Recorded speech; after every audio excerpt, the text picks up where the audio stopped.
ఆగండి. ఎందుకు మా శశిని ఏడిపిస్తున్నారు? మా శశి అంటే ఏమనుకున్నారు? మీ అందరికన్నా బాగా చదువుతుంది, మంచి మార్కులు తెచ్చుకుంటుంది. తన పేరు రిమూవ్ చేయదు కదా శశి? లేదు రిషి, నా పేరు తీసేయమని చెప్పాలి. ఎందుకని? నేను టాలెంట్ హంట్ టెస్టులో పాస్ అయితే సంధ్య అమ్మ ఓడిపోతుంది.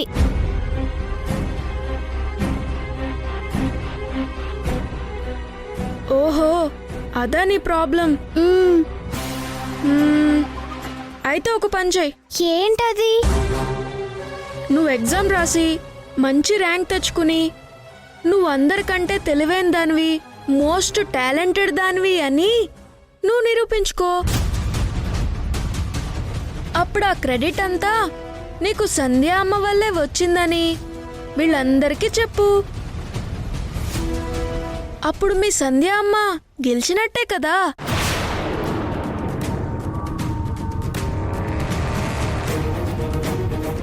ఏంటి శశి ఆలోచిస్తున్నావు?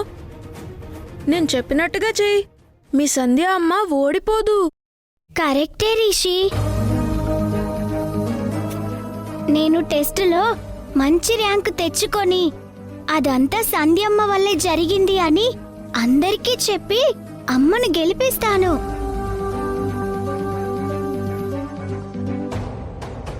చూస్తూ ఉండండి, మీ అందరికన్నా ఫస్ట్ ర్యాంక్ తెచ్చుకొని చూపిస్తా. అలా చెయ్యకపోతే నేను దమయంతి మనవరాలు శశినే కాదు. It's my challenge.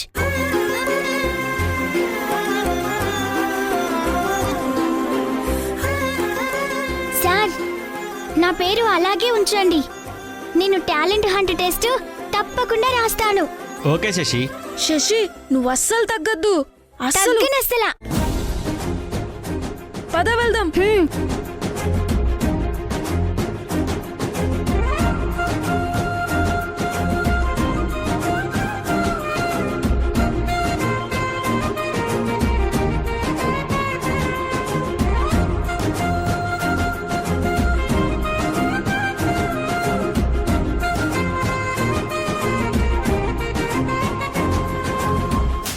పద శశి.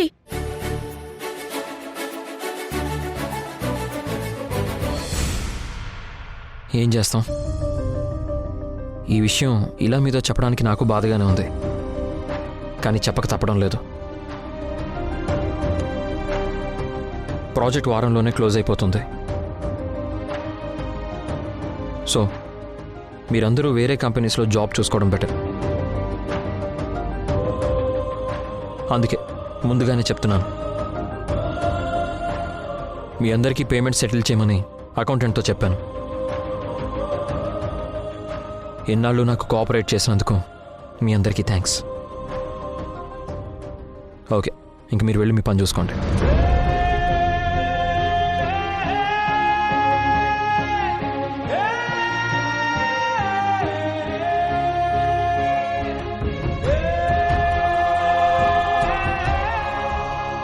ఏమైంది? ఎందుకు అందరూ అలా డల్గా ఉన్నారు? త్వరలో ఈ ప్రాజెక్ట్ క్లోజ్ అయిపోతుందంట మేడం. సార్ మమ్మల్ని వేరే కంపెనీలో జాబ్ చూసుకోమని చెప్పారు. మేడం, వాస్తవ్ గారి కంపెనీలో మా అందరికి ఏమైనా జాబ్స్ ఉంటే ఇవ్వచ్చు కదా.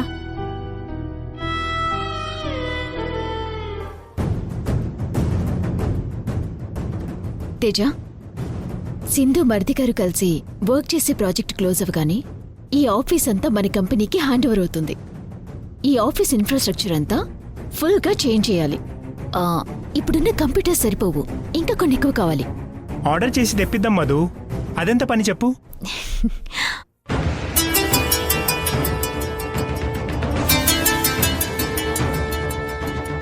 హలో,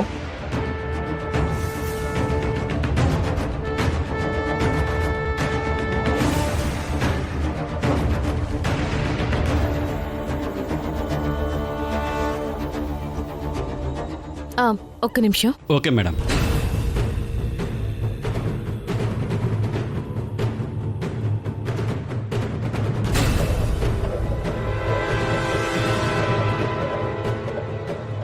తేజ, నేను మళ్ళీ చేస్తానురా. నీతో ఒకసారి మాట్లాడాలి. నా భర్తతో నీకు మాట్లాడి. ప్లీజ్ తేజ. ఏం మాట్లాడతావు సింధు నాతో? మా ఇంట్లో అందరు నీ మీద కోపంగా ఉన్నారు. నువ్వు చేసింది తప్పు ఒప్పు అని కూడా పట్టించుకోకుండా గతంలో నాకు తెలిసిన సింధులానే నువ్వు ఉన్నావని నీతో మాట్లాడుతున్నాను. కానీ నువ్వు కార్తీక పౌర్ణమి ఫంక్షన్లో నా మధు మీద వేసిన నిందను చూసి చాలా ఫీల్ అయ్యాను సింధు. ఆఫీస్లో నువ్వు మధు గురించి చెప్పినప్పుడు నీ మీద నాకు కోపం వచ్చింది. ఇప్పుడు అసహ్యం కలుగుతుంది. ఇంకెప్పుడు మాట్లాడడానికి నువ్వు ట్రై చేయకు సింధు. ఇప్పుడు నేను నీతో మాట్లాడాలనుకుంటుంది కార్తీక పౌర్ణమి ఫంక్షన్లో జరిగిన దాని గురించి కాదు తేజ. యష్ కంపెనీని నమ్ముకుని ఎంతో మంది ఎంప్లాయీస్ బ్రతుకుతున్నారు. ఇప్పుడు ఈ కంపెనీ క్లోజ్ చేస్తే వాళ్ళ బతుకులు రోడ్డున పడతాయి తేజ. ఆ ప్రాబ్లం నా స్టాఫ్కి రానివ్వను సింధు. అందరికీ ఫెయిర్ బోనస్ ఇచ్చే పంపిస్తాను. అయినా నీకు ముందే చెప్పాను, నా కంపెనీ విషయాల్లో జోక్యం చేసుకోవద్దు అని. మళ్ళీ ఎందుకు జోక్యం చేసుకుంటున్నావు? అయ్యో, నా వల్లే వాళ్ళందరి జాబ్స్ పోయాయని మీ స్టాఫ్ ముందర క్రియేట్ చేసి తను వాళ్ళ కోసం పోరాటం చేసినట్టు క్రెడిట్ కొట్టేయడానికే మరిది గారు. సింధు మీ కంపెనీ వ్యవహారాల్లో వేలు పెడుతుంది.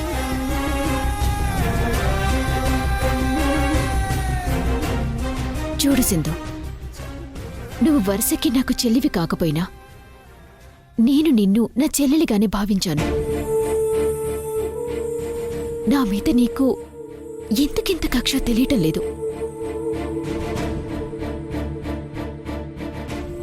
ఒకవేళ నీ విషయంలో నేను తెలుసో తెలియకో తప్పుగా ప్రవర్తిస్తే ఈ అక్కని క్షమించమ్మా. ఏంటోదినా నువ్వు? సింధు నువ్వు క్షమించమని అడగడం ఏంటి? అయినా నువ్వేం తప్పు చేసావని? సింధు, ఇదిగో ఈ ప్రాజెక్ట్లో వాస్తవ కంపెనీకి రావాల్సిన ప్రాఫిట్ తాలూకు చెక్. ఇంకా నువ్వు ఈ ఆఫీస్లో ఉండాల్సిన అవసరం లేదు. నీ క్యాబిన్ ఖాళీ చేసి వెళ్ళిపో.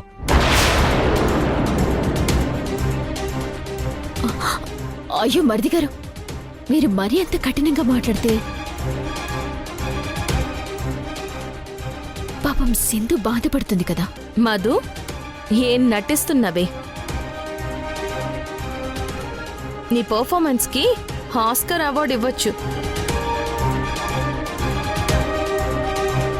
అయినా నిన్నని ఏం ప్రయోజనంలే. నిన్ను నమ్ముతున్న వీళ్ళని మీ అత్తయ్యని అనాలి.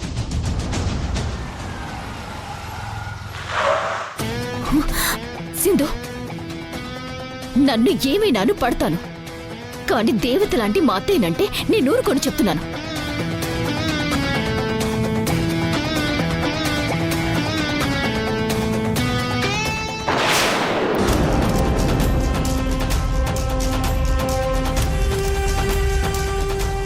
మా మరిది గారు చెప్పారు కదా, ఇంక నువ్వు వెళ్ళొచ్చు. నిజమేనా నిజమేనా మన కథ ముగిసెనా? చీకటిలో ఒంటరిగా నామది మిగిలెనా?